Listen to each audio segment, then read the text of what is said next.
Mission Impossible has been a key part of Tom Cruise's career for almost 30 years. And for almost 30 years, the franchise has delivered twists, thrills, and jaw-dropping and death-defying stunts. However, back in 1996, one scene sold the original film to audiences everywhere, and became an iconic moment not just in the franchise, but in the spy genre as a whole. This is Great Scenes That Changed History.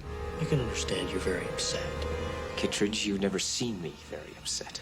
1996's Mission Impossible was itself an adaptation of the classic television series of the same name. Tom Cruise had long wanted to adapt the show into a big-budget film, and when he met Brian De Palma during a dinner with Steven Spielberg, he knew he had found the perfect director. The movie is packed with memorable scenes, from the fish tank escape to the train set finale. However, one scene was so iconic that it was legendary before the film even came out: the CIA Vault Heist. In the scene, Cruise's Ethan Hunt infiltrates a secure computer vault where the very floor is rigged with an alarm. In order to access the computer inside, Hunt has to dangle from the ceiling. A failure of the harness system leaves him inches from detection. This scene was all over the film's initial marketing, and it would set the standard for the rest of the series to live up to. But how did this scene come about, and what makes it one of the best moments in spy fiction? Red light!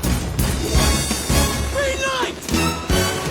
Firstly, while the part where Cruise is left spread out flat just above the floor may be its most memorable shot, the whole scene is a masterclass in rising tension. It's explained just before the heist that the room is impenetrable for a multitude of reasons. Not only is the floor pressure sensitive, the room also has various noise detectors, meaning Cruise and his partner, played by Jean Reno, must remain dead silent. The sound design reinforces this tension, as there is no score, no room tone, and every single squeak, whisper, and breath is heightened. The sound detectors the crew uses also provide a great visual element to the danger of even a pin drop. The tension is ramped up when the CIA officer who uses the room returns in the middle of the heist, showing the floor's transition from disabled to active, reinforcing the danger. This scene also stands out from the more high-flying stunts of later entries by taking its time, lasting a full 10 minutes. That's 10 minutes of silence,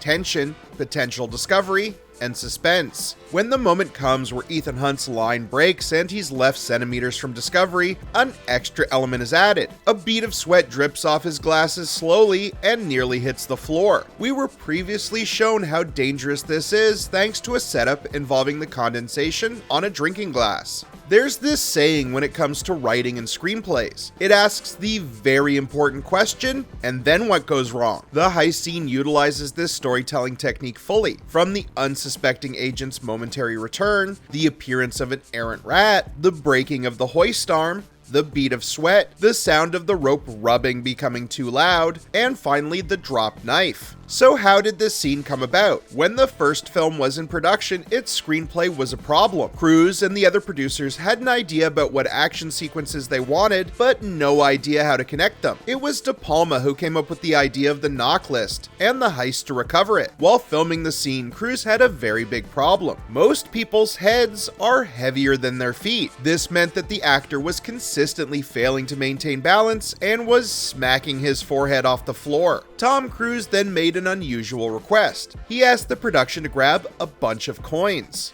which, since they were filming in the UK, were British pounds. He then placed the coins in his shoes, adding more and more until the balance was just right. You can even see him lifting and lowering his feet to maintain that balance during the scene. Since its release, it's been parodied across so many different mediums, and in a franchise of 8 films, it still stands out as one of the top moments in the series. What do you think of this scene and how it affected both the MI franchise and spy films as a whole? Leave a comment and don't forget to like and subscribe for more great videos from Cinema Snobs.